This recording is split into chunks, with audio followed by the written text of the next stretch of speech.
Ready to go?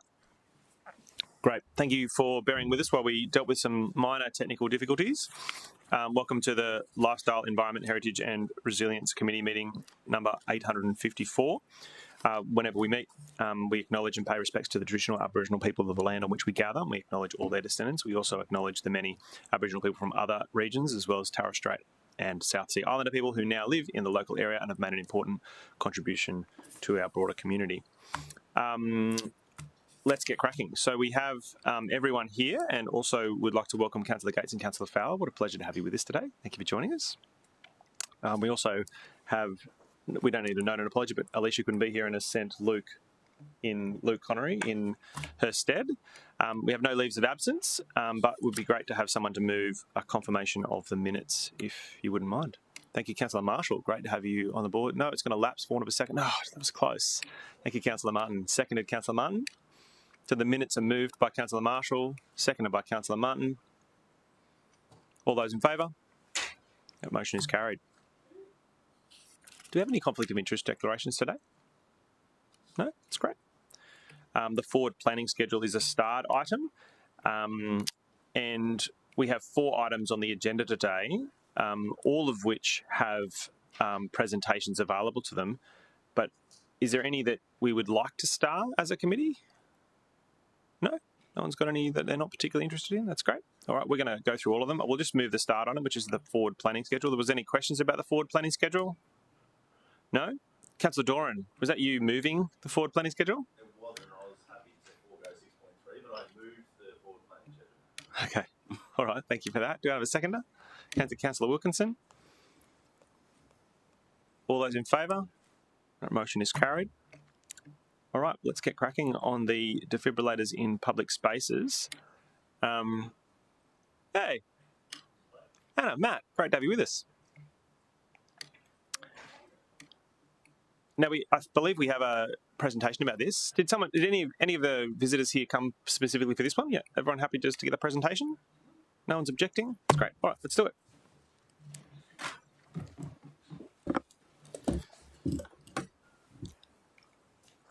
All right. Good morning, everyone. Thank you for having us this morning through the chair. So back in July 2024, Council received a presentation about publicly accessible AEDs which resulted in some resolutions for the city officers to go and do a review of the options for us to deploy publicly accessible AEDs across the city and look at any funding options available to the city to implement these in public spaces. So Anna and the team have done a fantastic job reviewing our current state arrangements and assessing some options which we want to present to you this morning. Before we jump into the current state, we've been engaging with the Queensland Ambulance Service quite a bit on this particular item. We have some stats around cardiac arrests in Queensland from their 2021 annual report, which is the latest available data we could source during this period. Just some data to inform you here. We had 5,952 out-of-hospital cardiac arrests across Queensland in that year. Of those, 83% of those were in private residences, which is around about 5,000. 4.6% were in public spaces, so 274 across all of Queensland were in a public space, and about 5.8% were in the street or in a vehicle. So I think that provides some context around the public space accessibility. That's all right. No, that's all right. The 5.8% of cardiac arrests occurred in a vehicle on the street, yeah. And sorry, that just provides a bit of context around where these are happening, which is going to inform the direction that we're taking this morning. Now, the city delivers a lot of AEDs in various different areas already. So we have 37 publicly accessible AEDs at multiple facilities. Just a second. Councillor Gates, do you want a question? I did. I just wanted clarity. Was that right across Queensland? Correct. Yeah, they're the Queensland stats. We haven't got them for the Gold Coast from the QAS. So 274 in a public spaces right in Queensland. The whole of Queensland. Thank you. Just to note, that's 2021 data, which is the last data we could find from the QAS in their annual report. Thanks, Matt. Sorry. No, pleasure. All good. No if you have any questions, please just raise your hand. I'm happy to help. Yeah. Let's do it, Matt. So like I was saying, 37 publicly accessible AEDs the city already provide in our libraries, community centres, co-located facilities and major sporting venues. On top of that, we have AEDs in our city-managed facilities during operating hours. So 43 of our city patrol beaches and lifeguard towers have AEDs, aquatic facilities, waste facilities. We have them available at city events, as well as our managed parklands as well, where we have offices like Broadwater Parklands and the Botanical Gardens. We also have AEDs at our city facilities, so our admin buildings, our depots, etc.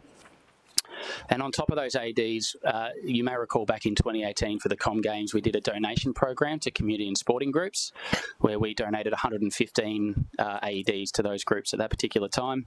There was more demand. We had 174 expressions of interest at that particular time. Donating them to those groups are a great way to deploy AEDs because it's generally when people are congregating for an event or they can utilise and activate our public spaces. On top of that, the city supports QAS with CPR awareness sessions. So we generally hold 2 per year where QAS will teach people about the chain of survival methodology and how to use an AED.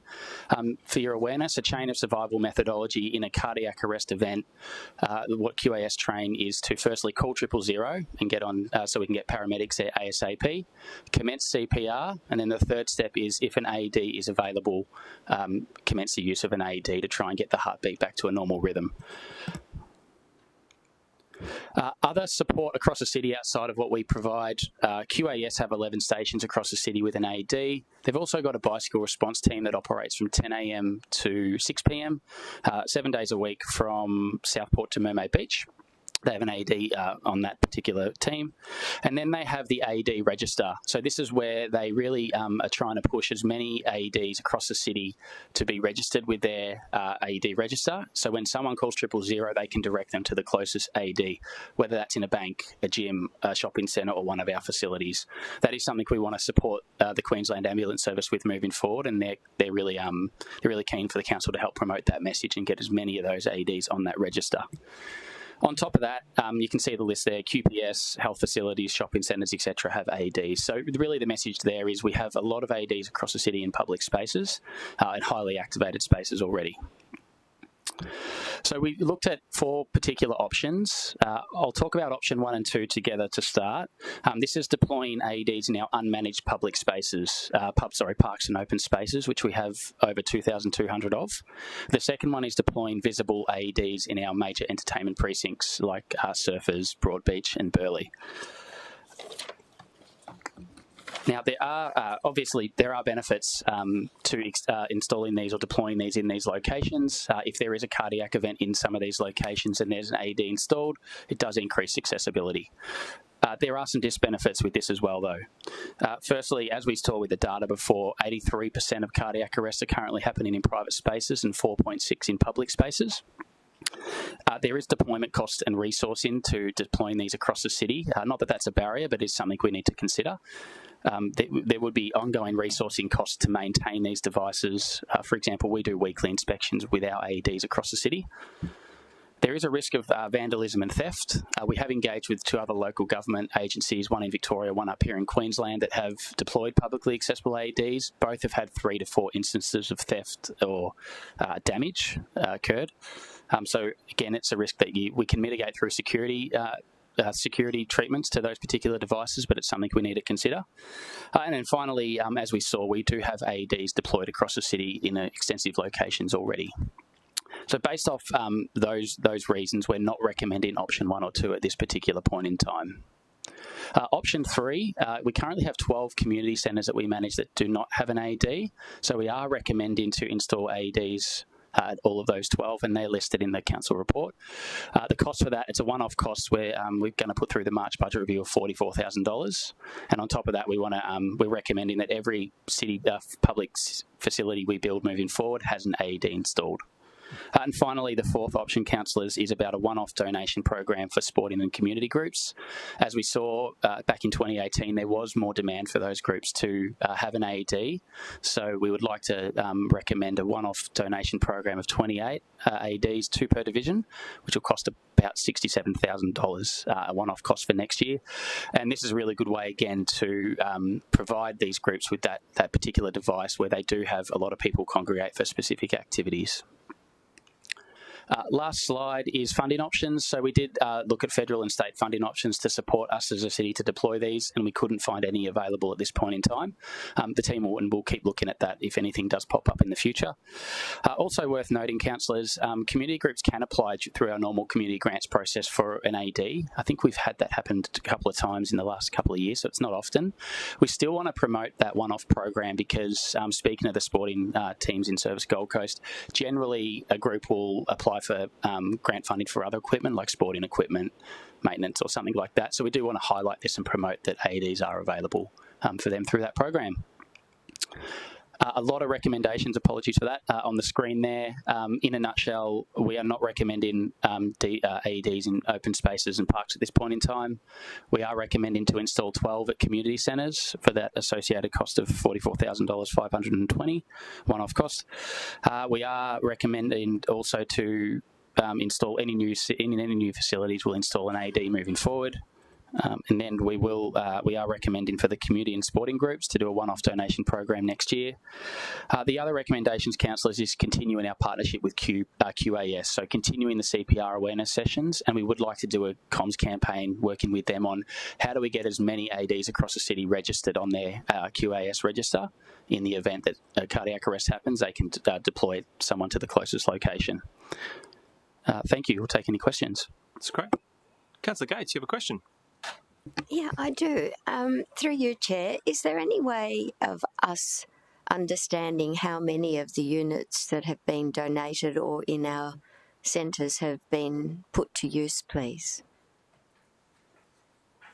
Do we have that information? So, yes, I think I have, through the Chair, I have the answer here. Just let me find it. Thank you. So this is based off some of the data we have through DunSafe. This is for the ADs in our facilities, not the sporting group ones that we've deployed. We've had 12 instances where a publicly accessible AD has been accessed, and the AED may have been used on one occasion based off that data. The areas, so they've been accessed at several of our libraries, Gold Coast Aquatic Centre, Coomera Indoor Sports Centre and Upper Coomera Centre as well. So they've been accessed a few times, but they've been used possibly once based off the data we have. Councillor Martin. Thanks, Chair. Just a question on the operation, seeking clarity for the community. You don't need to be trained in these, do you? You don't need to... It's essentially very instructional the way it's used. I wonder if you could just quickly outline that. Yeah, through the Chair, no, bystanders to use an AD do not need training. We do provide that training through the CPR awareness sessions, but they are self-explanatory and they will walk you through the steps you need to take. And the reason for that is an event could happen anywhere and the bystanders may not have had training, so we've made them simple, so anyone can use them in that particular event. Councillor Marshall. Thanks, Chair. Matt, would you be able to just go through the chain of survival? I know we spoke about it in the briefing. I think that's probably something that not enough people understand, that if you call 000 first, they will actually be able to identify the closest AED that's registered. So it might be in a private medical surgery, it could be in a private business of somewhere if it's registered. I think sometimes we only think the ones we can access, the ones we can see on a pole or somewhere, but I think that's a really important point to sort of emphasise. Yeah, through the Chair. Yeah, very good question. So just to reiterate, the chain of survival method that is promoted by QAS, first step is if you come across someone who's having a cardiac arrest, is to call 000 immediately to get paramedics there as quickly as possible. The second step then is to commence CPR. While the emergency services are on the way, commence CPR to try and restart the heartbeat. And the third then is early defibrillation. If an AED is available, utilise it then or get another bystander to go and access it and bring it back. And then the fourth stage would be advanced care when paramedics arrive. And just to highlight, yeah, your point there, and this is one of the recommendations on the screen here. I think it's number 8. We want to promote that that AED register and get as many of those available, because the operator on the 000 phone will be able to divert someone to the closest location, whether it's a bank or a community centre. Councillor Curtis. Thank you, Chair. Just a question about point 4, when it talks about that we'll install publicly accessible defibrillator, including managed parks. What's the definition of a managed park and an example, please? Through the chair. A managed park is where we have staff operating those parks for business hours. So Broadwater Parklands, we have staff there various shifts during the day. I think Greenheart will be another example of this in the future, so we'd like to deploy them there. And the reason we want to, we're only recommending managed parks at the moment is because those staff can administer those and maintain those. That's great. Good question. No other questions? Is anyone motivated to move the recommendation? 3 of you. Goodness gracious. I think it was Councillor Martin and then Councillor Doran. It was close. We probably could go to a replay. Councillor Hamill, what a pleasure to have you with us. Thank you for joining us. So that motion on the screen is moved by Councillor Martin. It's been seconded by Councillor Doran. Councillor Martin, did you want to talk about cardiac arrest and how important it is for us to do our bit to help people stay safe in our public places? Thanks, Chair. I think you've summed it up well. Happy to support the motion today, noting that we're still going to go through budget.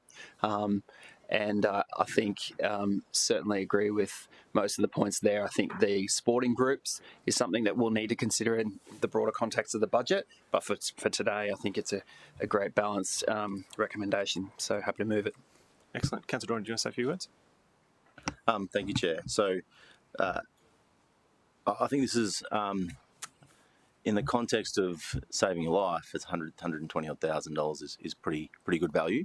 From a personal experience, I don't think that this is necessarily going to just apply to those ageing in our community. These sort of devices, well, Matt didn't speak to who is using them, can affect everybody. And from an experience from my cricketing days, we had a young, healthy, fit young cricketer need one collapsing at a training facility and needed to be rushed out. Luckily, there was one there, and without it being there, it would have obviously gone a completely different way. So, of all the things that we can do, where we look for value for money from our spending, I think this one here is a really good cause, and I obviously second Councillor Martin's motion, but I think we should adopt the recommendation in its full. That's great. Excellent. Councillor Curtis. If you wouldn't mind me just speaking quickly, just to acknowledge the timing of this report and the loss of a young referee at Runaway Bay Sports Fields on Saturday, where there was a defibrillator on site and able to be used. And just given the timing, I just wanted to acknowledge that importance and that we're grateful for the work being done in the space to make sure that we've got them deployed strategically and in the best possible places to ensure preservation of life wherever possible. Thank you. That's great. All right. Well, Councillor Bunny, you okay if that closes our debate? That's great. Awesome. Well, I'll put the motion to you, the members of the committee. All those in favour? That motion is carried. Matt, Anna, thank you so much. You had another one, haven't you? Yeah, sorry. My bad. All right, so the next one we've got is the Community Safety Program. Now, at a committee some time ago, maybe 2 months ago, maybe 3 months ago, we considered the Community Safety Program, and some of the elements of it was recommended that we bring back a further report that outlined those actions more specifically, and so that's what this item is today, responding to the last time we dealt with this matter and providing a little bit more granular detail about how we move forward. So I'll hand over to Matt and he can do the presentation. Thank you, through the chair. So, back on the 6th of Feb, we presented the Community Safety Program updates based on a decrease in perceptions of safety, which is one of our council plan measures, and we had a range of actions we were proposing to help improve perceptions of safety with our partners, QAS, Neighbourhood Watch, etc. So today, we were asked by the committee to go back and put some more detail around some of those actions to inform some decision making. We focused on 9 key actions, which you'll see in the report there, which we had a lot of discussion about last time. But we did put some further information about the rest of the actions in there as well. First thing to note, we did have some really good conversation around the focus area titles and making sure they reflect council's role in some of these specific community safety areas. So we have updated 2 of those focus areas based on feedback. The first one is around personal safety and security. So we have updated that to say supporting the increase of personal safety and security, which aligns to our role that we do partner and support with QPS and Neighbourhood Watch to support that area. The last one is supporting the reduction of domestic and family violence as well. So that is a state-led issue and through the federal government as well. So we are a supporter in that particular space, and we want to support our agencies on the Gold Coast to help reduce domestic and family violence. One other key point, which I'll get to in a minute, we have added one more action in here about personal mobility devices, which was a discussion last time. So I'll very quickly run over the 9 key actions that we have put a heap more detail in the report on, and then open up for any questions. The first one, we had a really good conversation about the Enabled Watch groups. So the purpose of this action is for the City and QPS and Enabled Watch to work together to uplift the capability of all 48 groups we currently have across the city, and we'll be engaging through our Safer Suburbs Forum members who are the district group lead for the Gold Coast. Really what we want to do with this one is partner with them to give them key messaging and information for their communities that aligns with our messaging and aligns with QPS's messaging. We want to workshop with them every 3 to 4 months to look at opportunities for how we can uplift capability in their space. We want to bring them along to community events where practical and possible as well, so they can get out there and communicate various security and crime prevention tips with their community. We also want to look at how we can uplift their capability through whatever the city can offer, so grant writing programs, whether it's social media training. We want to look at other avenues we can deliver through our services to help uplift all 48 of those Enabled Watch groups to the same level. They are an effective method and the lead volunteer group for crime prevention and personal home and safety security strategies. So yeah, you'll see in the report there's a bit more detail there, but we really want to partner with them to help all of those groups. Sorry, the final message on that one would be, as needed as well, we want to be able to provide yourselves as counsellors some key messages and some key information if you do attend those groups, so you can proactively share news stories in those areas or promote some of council services. The second one is the Crime Deterrent Incentive Project. So this proposal is around addressing our top safety concern from our survey, which is break-in and enter-in. So 53% of our responses said this is their top safety concern. The Crime Deterrent Incentive Program is aiming to incentivise as many properties as possible to install security devices into their homes to make their homes more safe. Research would show that the more security devices are installed in a home, it does reduce break-in and enter-in. There's multiple studies which will show the effect of that, which does vary. And QPS promote this on their website as a key element that private property or property owners can do to make their homes safer. This particular project has been delivered in other local governments. So multiple local governments in Western Australia have delivered this initiative where they incentivise people and rebate them a certain amount for their security devices. They've been running that for about 20 years in some of the councils around Perth over there. There was also a really good example from the ACT where they ran a similar program and installed devices which saw a reduction in break-in and enter-in.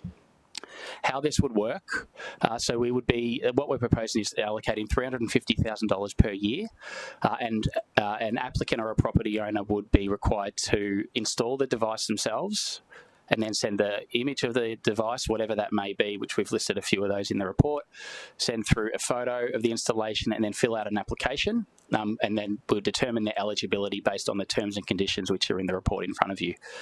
We would be looking at things like debt, so if there's debt on a specific property, they would not be eligible. Part of the eligibility as well is we're only offering $250 rebate for a property for the whole 4 years. So the goal is to get out to as many homes as possible and incentivise them to install security devices. Yep. Well, do you want to... Actually, you know what? There's going to be enough interest in this one. Go ahead. I think, Matt, did you say debt? Can you clarify that? Oh, sorry. Yeah, thank you. Just want to clarify what that is. Through the chair, good question. So if there's any rates debt, for example, on a property, we can check that and they would not be eligible for this incentive. Properties that haven't paid their rates wouldn't be eligible for the program. Correct. Right. Okay. Through the chair. So just in terms of some examples, we have tried to offer a range of security devices for accessibility purposes. So $250 is a cap, but it would be capped at 50% of the total cost. So what I mean by that, if someone purchases a security door for $1,000, we'd rebate them $250, their maximum. If someone purchased a $80 window lock, we would rebate them $40, and then they still have $210 available. So we did want to make that accessible for as many people as possible, and we are recommending this as a first-in, first-served approach to this program if it is endorsed by this committee and council. We're not allocating budget per division. It is whole of city, first-in, first-dressed, and when that funds is used up, the program would end for that year, and we'd recommence it the next year with an additional budget spend. So just to clarify that, in the resolution that we're considering today, it talks about a funding commitment of $350,000 for 4 years. And so when you say the budget the following year, are we talking about breaking that 350 into 4 equal portions, or are we just, how's that going to work? Through the chair, yeah, very good question. Yes, so $350,000 per year. So if that finishes in December, the program would stop. So 350 per year, not per year, correct? Over 4 years. Yes, okay, yeah, okay, that's cool. right. And then when July 1st, we'd kick it off again, communicate it out, and get to many people as possible. We might make that more specific in the resolution, but that's okay. Excellent. If we move in that direction, which I'm getting gritted teeth that we might, but see how we go. Do we want to keep going, or yes, please? We'll I'll go through the others very quickly. The Get Home Safely project. So we already partnered with our Safe Night precincts, QPS, Office of Liquor and Gaming, to improve safety in these Safe Night areas. What we're looking to do is build a comms and marketing initiative and try and change the behaviour around getting home safely. So this is around getting some key messages out into these spaces, using some lighting projectors, which we've got some state funding for, to direct people to the chill out zone or direct them to locations to get home safely, and work with some of these licensed venues to try and help promote that message. The Safety Camera Network 10-year plan, we are coming back to the Planning and Regulation Committee in July with the 10-year plan. We presented last year to committee around this one, and what we're looking to do is give each division a 10-year plan around where permanent safety cameras will be installed based off crime data, based off antisocial behaviour, and trying to link in with our Infrastructure Gold Coast Capital Works program from a value for money perspective. We've just recently got some information back from the police service on their locations, which they believe would add value for this, and we'll be coming out to each councillor soon to talk through your 10-year plan and gain your input. Art Walk is another one. So I believe you've all recently received emails around your Art Box program and some of the fantastic artwork that the team have pulled together. The Art Walk is an extension of that. So what we're looking to recommend here, much like the Helensvale pass at the moment that we're delivering, is 3 more of these artwork programs where we implement crime prevention through environmental design strategies, as well as promote some of our local artists to make these spaces safer. This will reduce vandalism, this will reduce graffiti, and also has a community benefit in terms of some of the public art as well. There is an application, there is a criteria for these locations. So we'll be consulting with the asset custodian to determine how much vandalism or maintenance costs have been in a particular area. We'll be reviewing the asset history as well. We'll be looking at a cost-benefit analysis depending on the size and scale of the location, and looking at reported crime data through QPS as well to determine the 3 sites which we can roll this out across the city. Regarding personal mobility devices, so we did have a good discussion about this last time. We've been engaging with the road safety team on this one, and the recommended action here is to advocate for stronger legislation and regulatory options for QPS and the city to regulate these devices moving forward. We did discuss a whole of city strategy around this, but the road safety team are already looking at engineering design to behaviour change programs for PMDs. So we just wanted to deconflict with that particular plan and make sure we're focusing on an area around regulation in this particular action. What that'll look like is we're going to engage with QPS and partners through the Mayor Safer Suburbs Forum, and through that forum advocate to state on stronger regulation around this particular challenge. Almost there. The Community Safety Toolkit is the next one. We talked about this a bit last time. This is where our officers are going to give yourselves as councillors a suite of information to help communicate to your community through social media, through newsletters, through other avenues. The way this will work, and we're going to partner with our Service Gold Coast team, is we'll have a range of standard, social media tiles, standard information embedded on different events during the year and just about our safety services. But then we also want to provide you with division-specific information and good news stories to try and improve perceptions of safety within your community. So something we want to partner with you all with, but the specific mechanism we'll work through, whether it's a SharePoint site or something like that your support officers can go and pull this information from. But we really want to make sure we get that consistent messaging out there. This will link in with the Neighbourhood Watch program as well, so the messaging that you're getting, that they're getting, is consistent and the community are hearing the same thing. Two to go. The Gold Coast Community Domestic and Family Violence Action Plan. We had a really good conversation about our role in this last time. We'll be playing a partnership role. So we'll be working with the lead domestic and family violence groups on the Gold Coast to create a Gold Coast specific plan, which is recommended by state. And we'll be supporting them to develop that plan. We won't be leading the development of the plan, but we'll be connecting with them around potentially setting up workshops, using some of our community facilities and helping pull together the right stakeholders in the room to develop that plan. That may lead to the city owning some actions that are within our remit, but it's a really important piece. I believe, I think it's another city of Ipswich have recently done a similar thing, and those localised plans can really help address the challenges within our space on the Gold Coast. And finally, the active bystander training program. So we are looking to expand this across the city and do 3 sessions per year, 1 north, 1 central, 1 south. And this is all about providing the education and awareness for as many people as possible through this program on domestic and family violence and some of the practices you can take as a bystander. Pending demand, so this will be the first time we've rolled this out across the city at that scale. If the demand is there, we could potentially increase this year on year. But we'll be playing a partnership role with those programs to help establish this training. All right, I've talked a lot. Finally, the recommendations. So, councillors, we are asking that you endorse the program that you've got in front of you there, and we split up these recommendations around some of the key budget asks. So we're asking for an additional $350,000 for 4 years for the Crime Deterrent Incentive Project. We're asking for $100,000 across 4 years for the Art Walk program.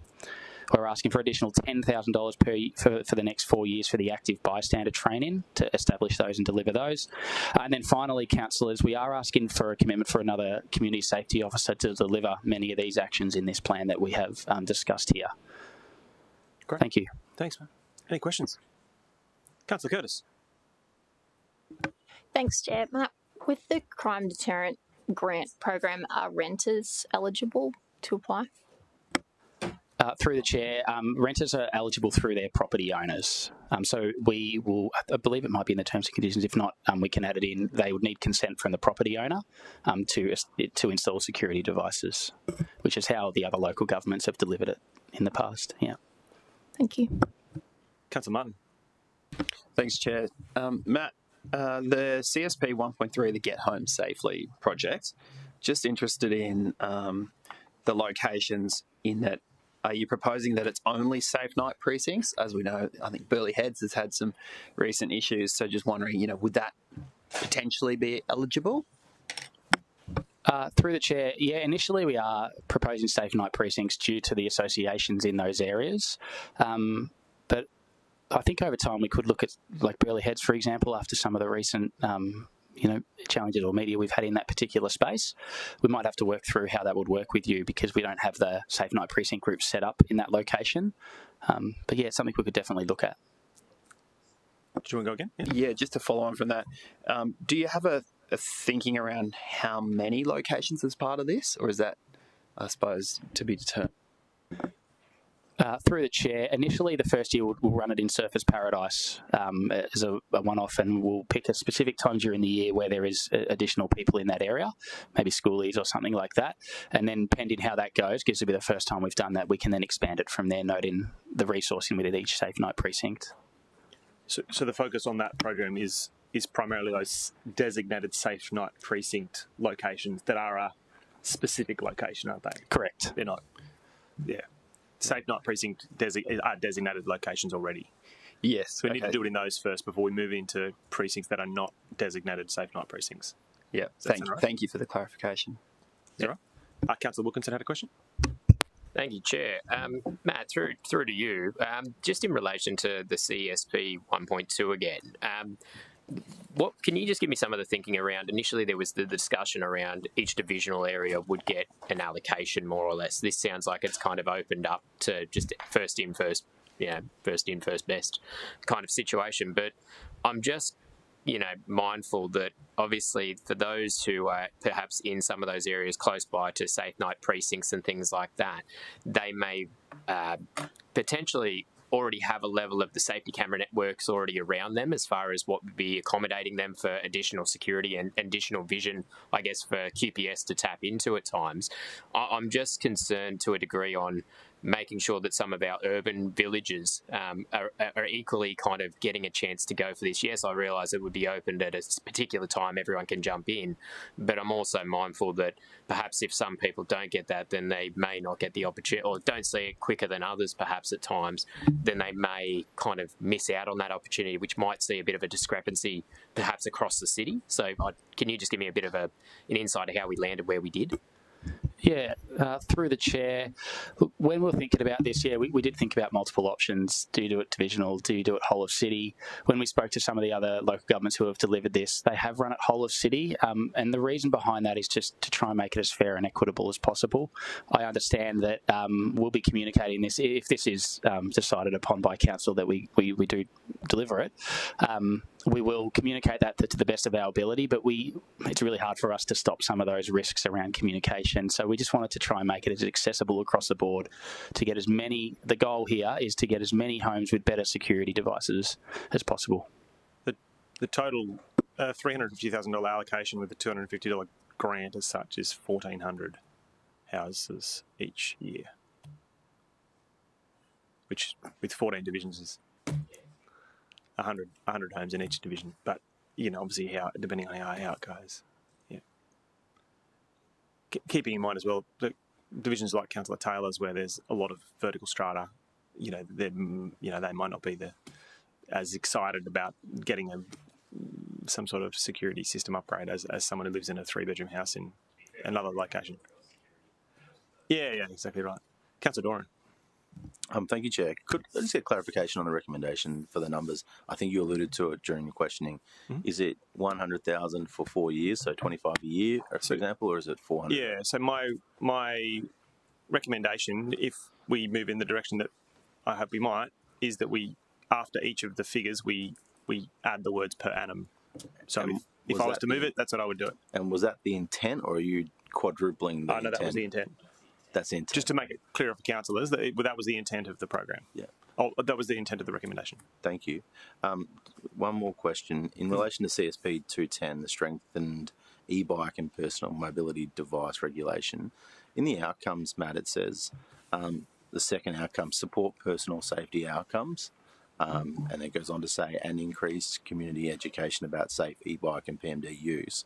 Could you tell me what is in the outcomes? What does support personal safety outcomes look like? Are we talking about helmets on the users of the bike, or the pedestrians on the shared paths, or something else altogether? Through the chair, yeah, very good question. I would say it's both here. So pending the riders themselves and making sure the regulation is set up so they can ride them safely, that would protect them, but also protecting pedestrians on our paths, our ocean way in those locations through better enforcement would be the goal here through that advocacy work. And I suppose to move to how do we get that, the measure of success is for an advocacy letter and the mayoral Safer Suburbs Forum. I guess I'm looking for how the city plans to get that outcome, because it's been well litigated that I've spoken about the fact that there's a concern in my area on shared paths. I'm curious as to, whilst I support the outcome desire, I'm curious as to how that gets there through an advocacy letter to the state government for regulation changes, because it's not being policed, is my observation. Yeah, through the chair. Look, the method of advocacy is what we're proposing here at the moment through that forum. So I guess it's continuing the advocacy that all yourselves are doing in your spaces, and utilising the power of that Mayor's Safer Suburbs Forum with QPS, with our relevant state agencies to support that. I think there's also a piece around the subsequent reports that have been called for by council, informing some of those more specific actions that relate to that overarching advocacy piece. So there is a, Councillor Castro, I think you raised an item just in the last council meeting about a broader approach to reviewing e-bikes and such things. And my hope is that the committee that considers that body of work will be able to further elaborate on actions that we can undertake or pressure that we can put on other levels of government to get better outcomes for people. Go ahead. Thank you. Pivoting to the art walk for a moment. So that's, if I've read it correctly, that's one art walk per year for 4 years. Is that a question? That was a clarification? Is there one artwork for you for 4 years? Through the chair, yeah, very good question. We are recommending 3 for 4 years at this point in time. We want to be a bit conservative with that. So we're clear, 3 per year for 4 years, or 3 over 4 years? So 3 over 4 years. Cool. And the reason we're doing that, it's a very good question, is we just want to be conservative around some of the costs for those. So originally we did have in there 4 across 4 years, but depending on the locations, the scale of these art walk areas, we'd prefer to be a bit more conservative, and then pending how the first few years go, then potentially we could do a 4th one. It's going to really depend on the sites that we go and address. Thank you. So the intent behind an art walk, as I've read it here, is a couple of things, but deter graffiti and to deter any other sort of antisocial behaviour. It's been raised with me in my community that to deter the amount of graffiti that I do get in the area, that we should look at something similar to an art walk, which is an art wall or a designated area chair within the community that is open to the, let's call them kindly, the graffiti community, to direct their attention onto a certain space. I'm hesitant myself, but I'm wondering in this opportunity to talk about the intent behind an art walk, whether that's been canvassed before, and if you could, question without notice, offer any... So I can probably respond to that. The forward planning schedule has an item on the agenda that talks about contemporary street art, right, and it's coming up, and I think that... Let me just double check when that is. Hang on.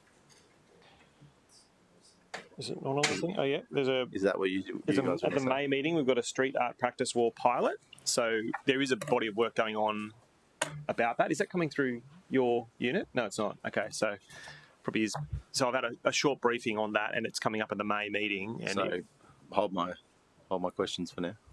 No, I suppose what my answer to your question is yes, we are looking at that street art practice wall pilot. We're not sure if it's going to work. We need to do some work on that, and in the May meeting of LER, we will address that more specifically. So is that satisfactory answer? I don't want to run away from your question.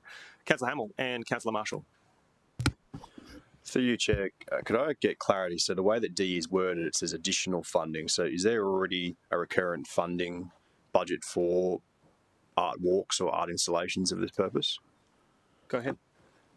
Through the chair, no. We are funding the Helensvale, and we've got grant funding opportunities as well. But no, this would be additional funding to the community safety program. So asking for new money. Cool. So is it fair to say the word additional is used here because they're not currently provisioned in the budget? Correct. Yeah. Mr. Chair, next question was, I was interested in E and getting a bit more of an understanding of the need for the additional senior community safety officer. Is that on the base of what is proposed in these recommendations, or is that a broader need that's identified in that area at the moment? Through the chair. So that resource is to deliver all the additional actions we're proposing here. So we have 24 new actions, additional actions identified to help improve perceptions of safety. 3 of those, B, C and D, need additional fundings for the actions themselves, but then we need the additional resource to deliver the suite of those actions to help improve our council plan measure of success. This is on top of the BAU work and the current levels of service the team provide. The way I interpreted that, Councillor Hamill, was that, we did a bunch of surveys of the city. There were some clear gaps where people felt less safe than we hoped they might. In order for us to deliver all these actions, there's a resource, it's a labour resource to deliver the actions to improve perceptions of safety. So it's effectively a person to help us address this idea. If we actually care about people feeling less safe and wanting to do something about it, we can't pull the resource to deliver those implementation or those actions out of the current resources we have. Yeah, great. I think I had, after Councillor Hamill, I had Councillor Marshall. Thanks, Chair.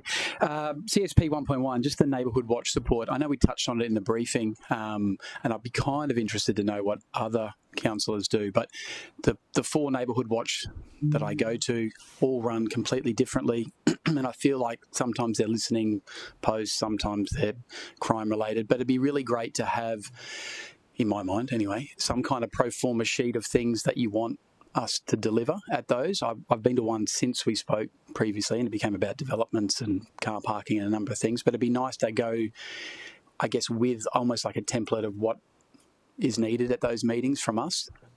So is it likely that that will form part of that piece around communications? Because there was one of the actions was specifically relating to councillor communications. Yes, correct. Through the chair, that's exactly what we can provide for those neighbourhood watch meetings and really promote activities that happen in the community, some city services, and depending on the time of the year, it could be around domestic and family violence or other activities. So happy to provide that to the councillors. Yeah, thanks. Go ahead. Anything else? You all right? Yeah. Councillor Doran. One last question, Chair. The grant program for the home services, for alarm services, how critical is that element of this plan towards the overall, I think 12 or 11 items that have been put forward? Would you say it's very important to help achieve the goals we're trying to reach with this program, or is it a nice to have? Through the chair. It represents 60% of the total funding additional ask, but go ahead. Yeah, no, very good question. So when we did the survey, the top safety concern from our community was breaking and entering. So we've been looking at actions or other ideas across Australia for how can we actually support and address that within our role, noting that we are not the lead, QPS are the lead in this space. When we spoke to the councils in Western Australia and looked at the ACT research, they had all seen benefits from incentivising people to deliver home security. If we can reduce that top safety concern, the rationale is that perceptions of safety will grow. How much, it's hard to say, but that's our, and that's a council plan measure of success that we're held accountable for. So that's why we're recommending that action, as it's very important. And it effectively means that some 5,500 homes over 4 years will have a security system that they didn't have before. So whether or not that 5,500 homes is enough to tangibly change perceptions of safety, that's probably is a matter for us as decision makers to work out. Any other questions? If I can just make that slight adjustment to the recommendation where we used straight after the dollar figure in B, C, D and E, we just write per annum. So there's just a dollar figure of 350 and uh-oh, Info Council's in trouble. Look out.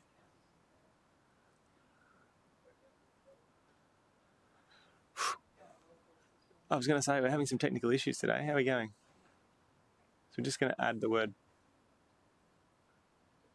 per annum. Yeah.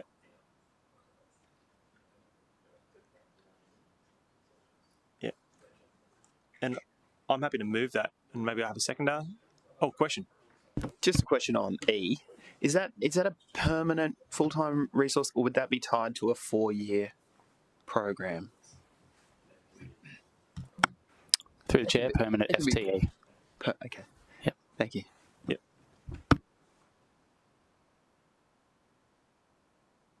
I'm happy to move the item. Does anyone want to second it? Thank you, Councillor Wilkinson. I was a bit nervous there. Okay, great. Look, I think if we're serious about improving perceptions of safety, we need to have a program that is both bold and addressing the elements of the report that we've already considered, dealing with the areas of safety that our community have said we need to act in. I think this greater information or more information in this report has allowed the team to better articulate the actions we are going to pursue, and I think they actually do address specifically those perceptions of safety in the previous report, and I commend it to councillors. So does anyone want to speak against the motion? Councillor Curtis.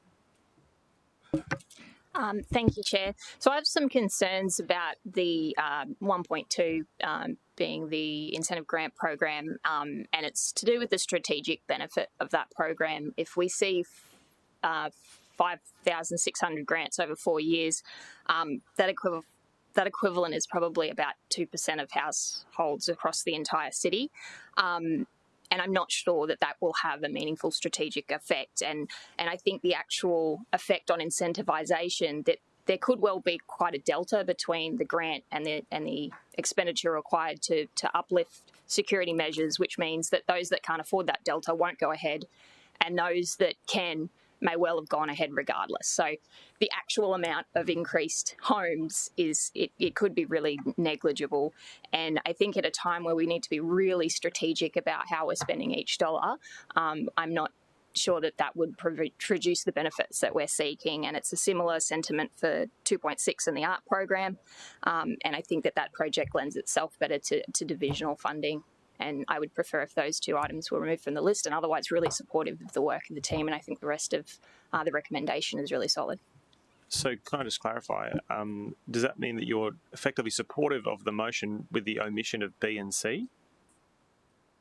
So the omission of 1.2 and 2.6, which I just have to check on the agenda to make sure. But from the resolution that's in front of us, so the resolution in front of us is B and C. B is the funding for the crime deterrent program, and C is the art walk program. So it sounds like you would support this motion principally. It's not like you don't think we want to address those things, but you don't like those particular actions in order to achieve our desired outcome. Is that correct? Thank you. Yeah, cool. Awesome. Anyone want to speak for the motion? Do you want to move an amendment? Yeah, absolutely. If you'll allow it, I'll move the amended removal of the two items. Yeah, I don't think that tangibly changes the motion or the effectively the endorsement of us wanting to do something. It sounds like you're only, I don't want to speak for you, but yeah, so if you want to move an amendment that is the same motion with the omission of B and C.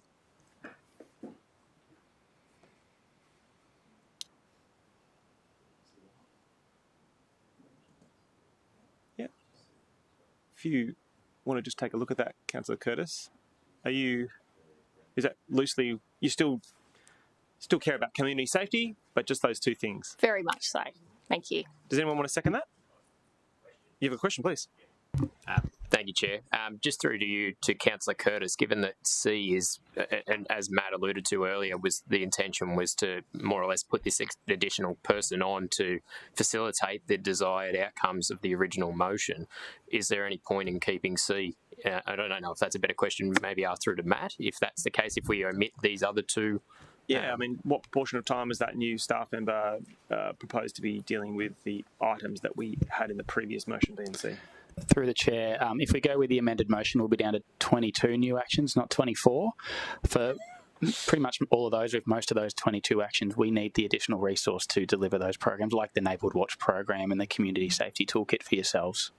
Yeah, that's great. Are you okay with it? Yeah, I don't have a seconder for the amendment yet, but I'm just... Does anyone have any questions, or would anyone be willing to second Councillor Curtis' amendment? Yes, Councillor. I'm not on this committee, so I can't second this motion, but I would just like to put on the record that if I was on the committee, I would be seconding the motion, because this was exactly what I wanted to do at council. Right. So if we don't have a seconder for the amendment, it's lapsed for want of a seconder. And so we're going to go back to the original motion.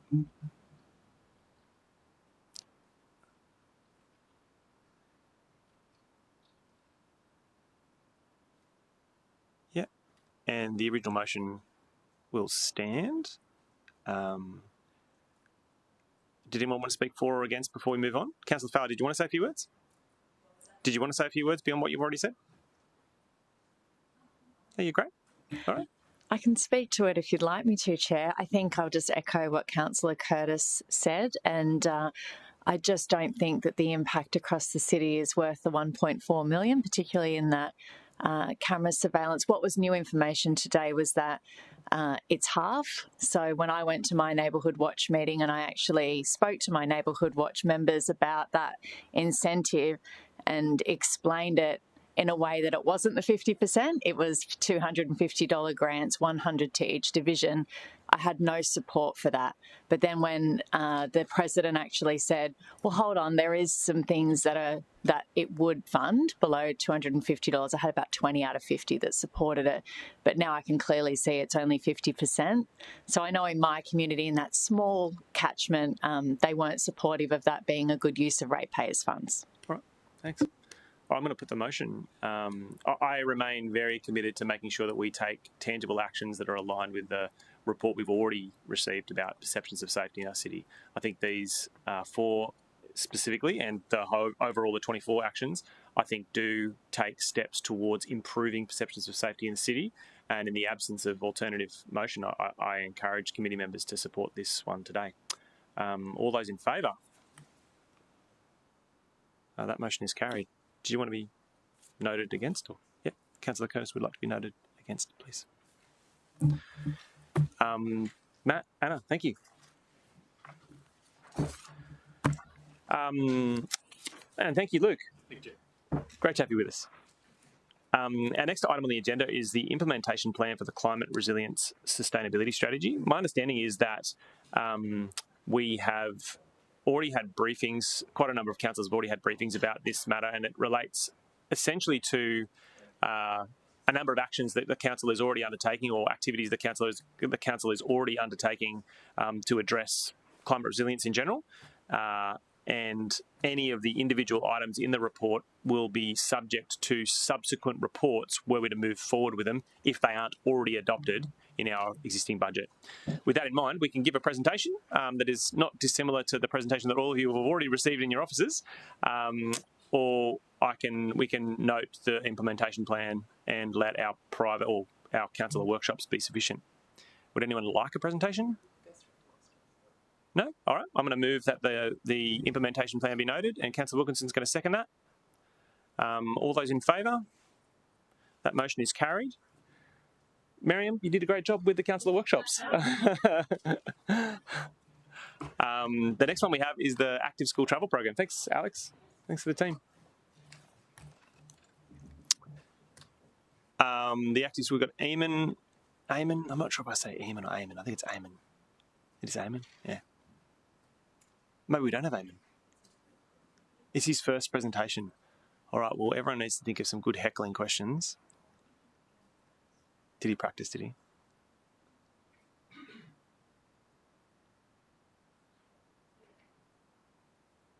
Eamon's going to be fine. As has been the practice in the Lifestyle, Environment, Heritage and Resilience Committee, we have tried to, over the last 12 months, have a presentation at each committee that captures the broad body of work that the committee oversees, and one of those is the active school travel, and it is Eamon's turn to have a crack, and we heard that your practice went very well yesterday, so we can't wait to hear what you have to say for us. Yeah, no pressure. Good morning, councillors. My name is Eamon McKay. I'm the coordinator of behavior change and education within Service Gold Coast. I'm really excited for this opportunity to share the progress and success of the active school travel program, a key initiative that's making real impact on school communities across the Gold Coast. I'd like to start with a 2-minute video. Oh, this isn't the one of me dancing, is it? No.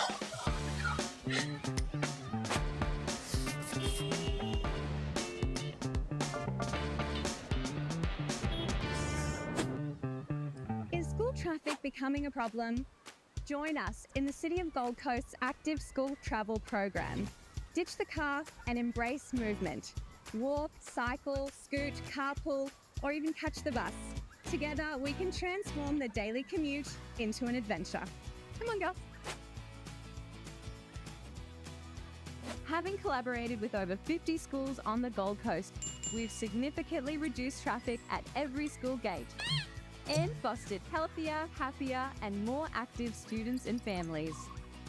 When you join, your school gets a dedicated active school travel officer, a tailored action plan, and exclusive access to wonderful initiatives, from weekly active travel days to assistance in managing those frantic morning drop-off zones. This program is more than a routine. It's your personal support network. There are opportunities for students to participate in bike and bus safety lessons, as well as fun and interactive road safety videos. You'll also have access to grant applications for a brand new bike cage and scooter racks. Corey could really use some of those bike education sessions. Our team supports you with data collection and evaluation. You'll get expert mentoring and an online portal full of resources, plus front row seats to impactful initiatives, including healthy breakfast events to kickstart your day.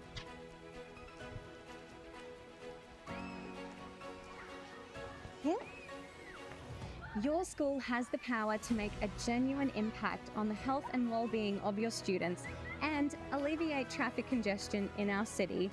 The team is here and ready to make positive change and get your school active. Join the Active School Travel Program today. It's the way to go. Very good. Thank you. Background, the Active School Travel Program has been making school zones safer since 2012. Our goal is to reduce traffic congestion and promote walking, cycling, carpooling, and public transport when possible for school travel. The program aligns with the Council Plan of 2027, the Gold Coast Transport Strategy of 2031, and the Travel Behavior Change Plan of 2022, demonstrating our long-term commitment to active travel. Program overview, we partner with 3 to 5 new primary schools each year, creating a lasting shift in travel behavior. It is a 3-year program, with each school receiving a dedicated resource that assists the schools and provides all the necessary tools for success. Schools that graduate from the 3-year program have the opportunity to join the Legacy program, ensuring ongoing benefits. And for the past 2 years, we've piloted a high school program where our team engages directly with the students, helping them create a custom active travel initiative for their school. The team are also responsible for organizing the end-of-year celebration event, the principal's breakfast, numerous healthy breakfast events, which include the unveiling of end-of-trip facilities. Program growth. We started very small in 2012 with only 5 schools, and this year we have 27 schools on the program. We've reached up to 70% of the schools on the Gold Coast, which is a fantastic achievement for us. Our goal is to maintain 30 schools on the program each year moving forward. This maximizes our impact.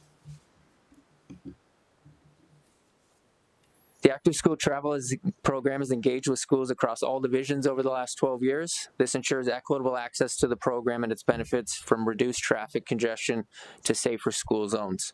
Our selection process prioritizes schools that face the highest congestion and safety concerns, ensuring that we support those who need it most.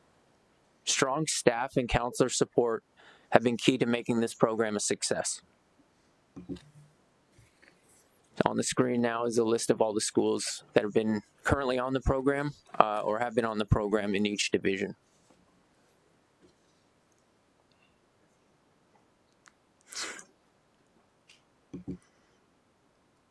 We work with Transport and Main Roads, Queensland Police to improve infrastructure in kiss and go zones.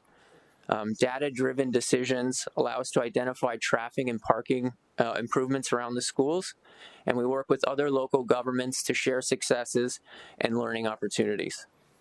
That current image right there is drone footage that we'll put up at one of our new schools just to see the traffic flow of morning traffic, to see how we can improve that. In 2024, we saw an increase of 39% in active travel, which is a major shift towards sustainable habits. It's a 16% reduction in car travel, meaning almost 1,900 fewer cars around schools every day. Schools love this program. We received 100% recommendation on our 2024 evaluation report this year, and our work has been recognized nationally, winner of the Local Council Award for Road Safety in 2024. Big thank you to Councillor Taylor for accepting that award on our behalf. Future intentions, we would like to have smarter data tracking, allowing us to track progress at the school level. Performance metrics and trends analysis will help us identify room for improvement and replicate success. Visual dashboards, as the example right there, will make stakeholder communication clearer than ever. The fun stuff. They say images are worth 1,000 words. These images capture all the real impact of the active school travel, students walking, riding, enjoying safer, healthier school journeys. These moments are a testament to the success of our collective efforts. There's also some fun pictures of counselors there that have attended some of our events. You've been instrumental in supporting and championing this initiative. Your involvement has been key to our success, and we truly appreciate it. That's the Gilston pony ride. Yeah, that's one of the active travel programs out of Gilston. Sorry, my question was, who's the bloke in the middle photo at the top next to you? Don't know who that guy is. The guy with glasses, don't know who he is. It's all good. That's all right, Eamon. They're just heckling. The active school travel is delivering real benefits, safer schools, healthier students, and less congestion. We're excited to keep building on the success. I want to thank you for your time, your ongoing support, and I'm happy to answer any questions you may have. Yeah, thanks, Eamon. Hey, look, it's a fantastic program, and having been a big supporter in my division, it's been great to actually see reductions in traffic congestion, but also just see active kids, kids more excited about walking and riding and catching a horse to school. So, did anyone have any questions about the program? Is everyone as excited as I am about it? Yeah, that's great. Councillor Gates. It's been one of my favourite programs, and I really want to congratulate all the staff. They've done an incredible job. Yeah. There's been instances where I think you can correct me if I'm wrong, but that have seen like a 30% reduction in school traffic around Kaninjarabar, I think it might have been. Yep, you're correct. Not in Division 3, but the results are outstanding, and the engagement with the schools and the young people who then go home and impart the messaging to their parents. And siblings. It's absolutely fantastic. So congratulations to each of you involved. Yeah. Councillor Glass, do you want to say something? Yeah, I'd just like to reiterate what Councillor Gates has said. It's something that we've both been involved with since its inception. And it dovetails so beautifully into our active and healthy as well, because, as you say, it just works on so many levels. It's not just about getting that traffic off the road. It's getting the kids, active and healthy. And years ago, we used to present, and Councillor Gates will remember, we had a band, and we would actually perform every year. We would hold that at Hotter, or the Arts Centre as it was then, and we'd actually get the kids from the schools who joined up to write a song about active school travel. So what they would actually do is pick a song that was, say, in the charts, and they would change the words, which was all about walking to school, riding to school, whatever. It was great. And then we as a band, we'd actually, pick a song. We'd sort of, open the show or end the show with a song. And we can't afford you these days, Councillor Castro. So, I appreciate it. You guys have become that next echelon of band. We just can't afford your band anymore. No, but it was just great. It was it was just great to get the kids involved, and so they were getting involved musically as well. So I mean, it can work on so many levels. There's so many more things I'm sure we can do as well over as the years progress. But my only disappointment is that we haven't been able to get more. I've been trying to get a couple of. I've got 3 schools there, and they're big schools, but I've got a couple of others, and just can't seem to get them across the line. And I just wish we could make them see the benefits of it, because, as I say, everybody wins. So, well done. Keep on keeping on. So, Councillor Gates. Just for Councillor Lacastro's information, since the music event went and the performances by the school and your band, each school has been invited to prepare a video. And the videos have been sensational, and then they have each been judged, and there is a winning school, as there was for the music competition. There was always a winning school, but the videos have been really entertaining, haven't they? And that's been for the last several years. So it did evolve into something perhaps a little more technologically advanced. Yeah, there we go. Hip and happening for the young kids of today. Eamon, thank you again for your presentation today, and I know you're a bit nervous. You did great. Really good. Thank you. Councillor Castro, you happy to move the item? Yeah? Can I have a seconder?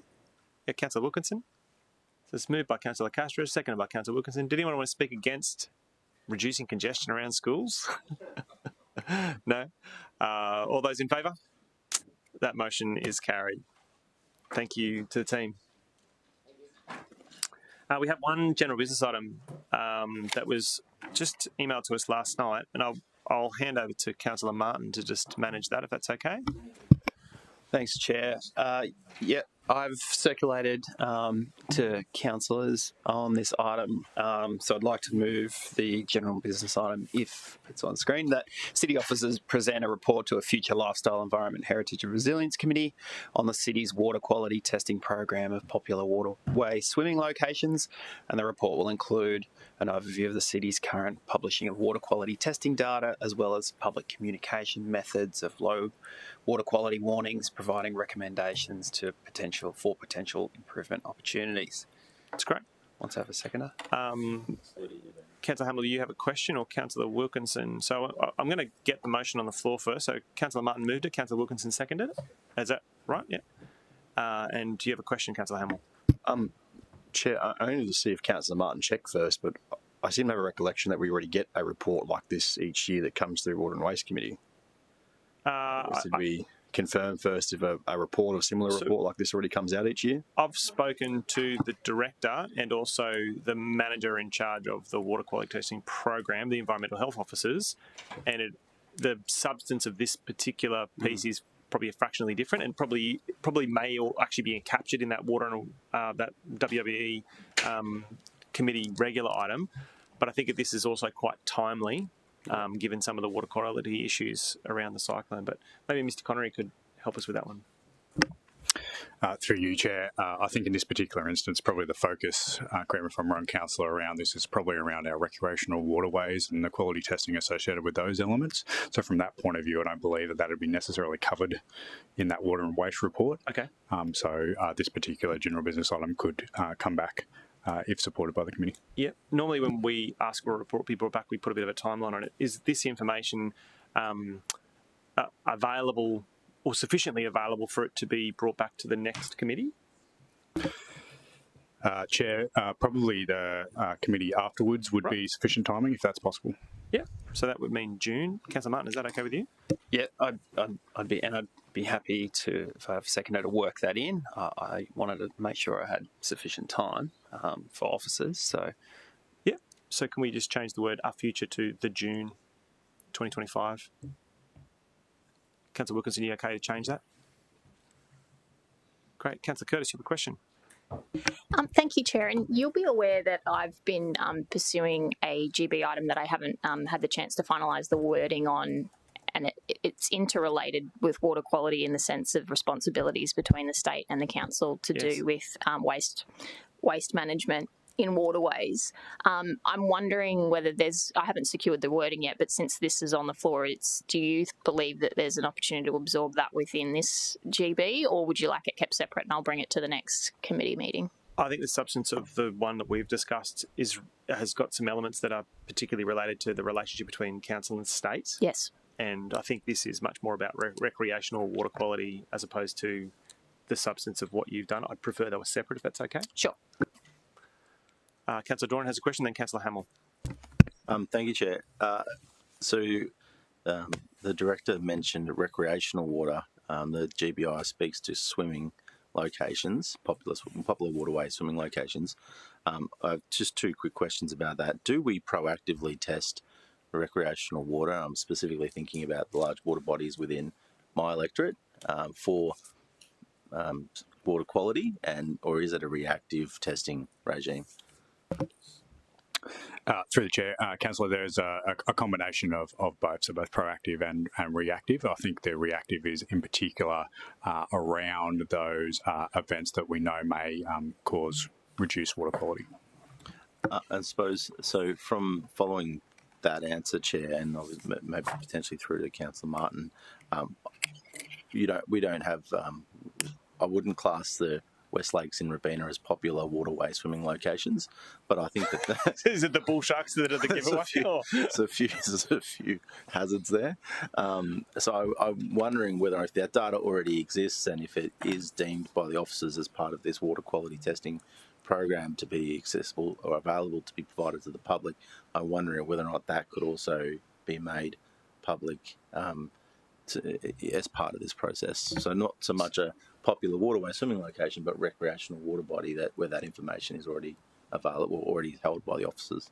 So I think this, having accepted the general business item in the wording it has, I think it does narrow the location to popular waterway swimming locations, but I don't think there's a problem with us providing that information about the Division 11 water bodies you're talking about more specifically.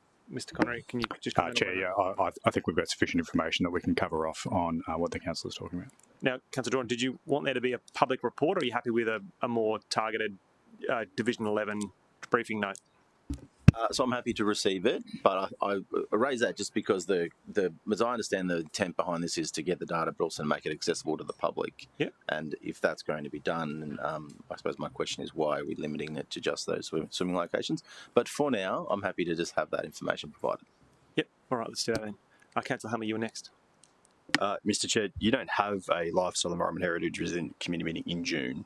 You actually have one on the 29th of May, or then we skip to July. So Can we make it the 29th of May, please? Because we've got a recess period there, possibly if you want to commit to May or if you want to give yourself to July, but you just don't actually have one in June. The 29th of May meeting is for the June council meeting. Yeah. Yeah. Yep. So the 29th of May. Yeah. And Councillor Mr. Chair, are you okay with that change? Yeah. So GBI is fine. Just from a bit of chat here, I think there is a bit of a concern that there might be 2 or 3 different pieces of work around water quality testing and different reports coming to different committees soon. So if Mr. Connor in the EGM could just give an undertaking that they'll have a chat with Ross McCauley and others about what other reports are coming to different committees with water quality testing, and if there's a chance for some efficiency to maybe join some stuff together, or if it makes sense for them to be separate, just so we don't get overlap of different intent. I think that's very wise, and I hope that the team can just provide some advice back to our next committee if it's better for some of this to be delivered more holistically. Councillor Fowler. Thank you, Chair. I had my briefing yesterday just separately to this on our coastal lifestyle strategy, and as part of that strategy documentation, it had some narrative around water quality testing and what that might look like in the future. And so I think there is some work being done. I'm not sure what that is in detail. All right. God.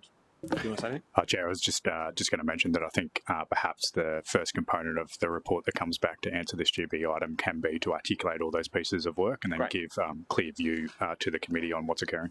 Excellent. Hopefully we're informing this report for it to be functional, and it's great. So I have a mover in Councillor Martin, I have a seconder in Councillor Wilkinson. Do anyone want to speak against the motion? Councillor Martin, did you want to close debate, please? Yeah, thanks, Chair. And just briefly, I suppose I would just add that the reason for this general business item is there's been recent media reports and also water quality testing from community groups. I have a community group, Surf Rider, that use a traffic light system which is shared through social media. And there's been growing community interest in how our water quality information is communicated, particularly in our area. I've got Corumba Creek, Tallabudgera Creek, which are incredibly important to the community. And so I do want to acknowledge that there's strong work that our officers do in managing water quality. And I think this GBI is an opportunity to just look holistically at the program and looking at what the testing we're doing, but also how that is shared. Making sure that we're just meeting those community expectations, and then this new council is a chance to input into that communication. So I know we've got general advice around storms where you don't swim for 3 days, which is pretty well known, but some in the community still don't. I think there's maybe some opportunities we can look at how we share localised, more timely information. Akin to what some of those community groups are doing. So I think we're doing incredibly great work, but I just want to make sure we're communicating that in the best possible way. So that's why I brought this item to committee. Great. I'll consider that you close. All those in favour? The motion is carried. Is there any other general business items anyone wants to raise today? I'll call the meeting closed at 10:20. Thanks to everyone for coming.